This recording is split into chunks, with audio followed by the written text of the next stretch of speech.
ایک ایسی بات میں آپ سے عرض کروں جو شاید بہت کم لوگ اس پر غور کرتے ہیں. میں ہوں اور آپ ہیں جی، دو لوگ ہیں نا. اب اگر سارا کھانا پینا میں کھاؤں اور آپ کو میں کچھ نہ دوں تو ہوگا کیا؟ میں تو طاقتور ہو جاؤں گا، آپ کیا ہوں گے؟ کمزور ہو جائیں گے. اور سارا کچھ میں اپنے لیے کروں اور آپ کو کچھ بھی نہ دوں تو دھیرے دھیرے آ جاؤں گا. تو جب انسان میں دو چیزیں ہیں، جسم ہے اور روح ہے، تو وہ اگر ساری خوراک اور سب کچھ اگر جسم کے لیے کرے گا تو روح کا کیا بنے گا؟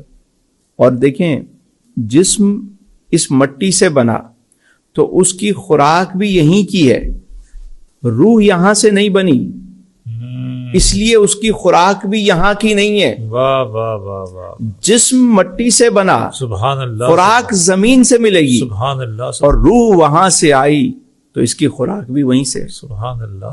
ایک بندہ ہے، اس نے رپورٹس کروائیں، میڈیکل ساری رپورٹس کلیئر ہے. وہ کہتے ہیں جی آپ کو کچھ بھی نہیں ہے بابا، ٹھیک ہے آپ بہترین ہے، کوئی رپورٹس آپ کی ساری صحیح ہیں. وہ کہتا ہے نہیں جی میرے اندر ایک عجیب سی بے قراری ہے، بے چینی ہے، میں بہت ڈسٹرب ہوں.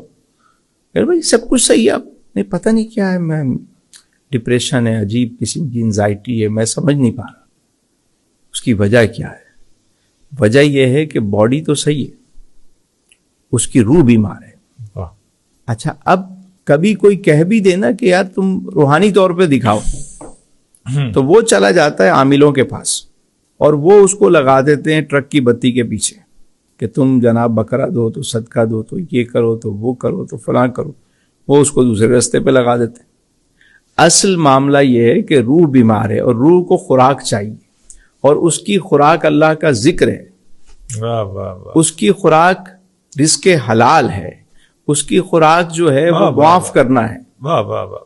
روح کی جو خوراک ہے کہ بانٹنا ہے، اللہ کی راہ میں دینے والا بننا ہے.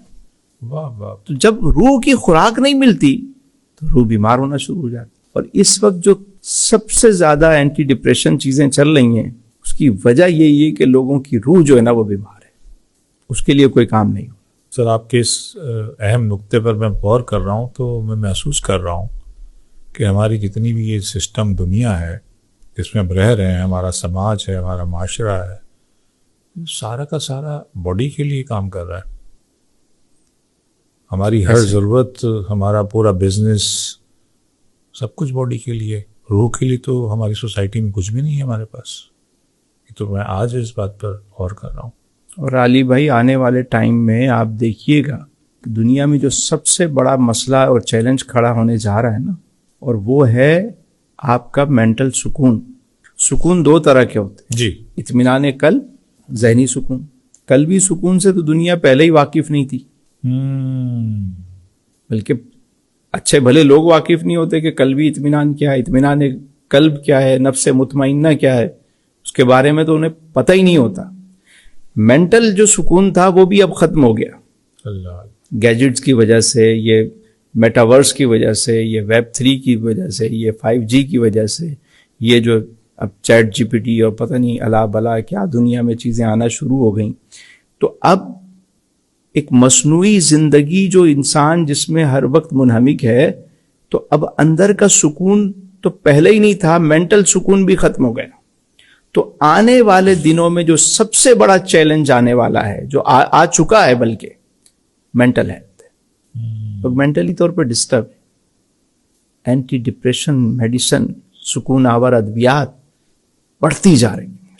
لوگ خود کش حملہ آور گھوم رہے ہیں. ذرا سا کسی کو آپ چھیڑ کے دیکھیں تو روح پر کام کرنا، روح کو اس کی غذا دینا. روحانی غذا کیا ہے؟ نماز ہے، قرآن ہے، اللہ کا ذکر ہے، خیر کے کام ہے، معاف کرنا ہے، سچ بولنا ہے، ٹھیک ہے، بے ضرر ہونا ہے، بے غرض ہونا ہے. یہ ساری روح کی غذائیں.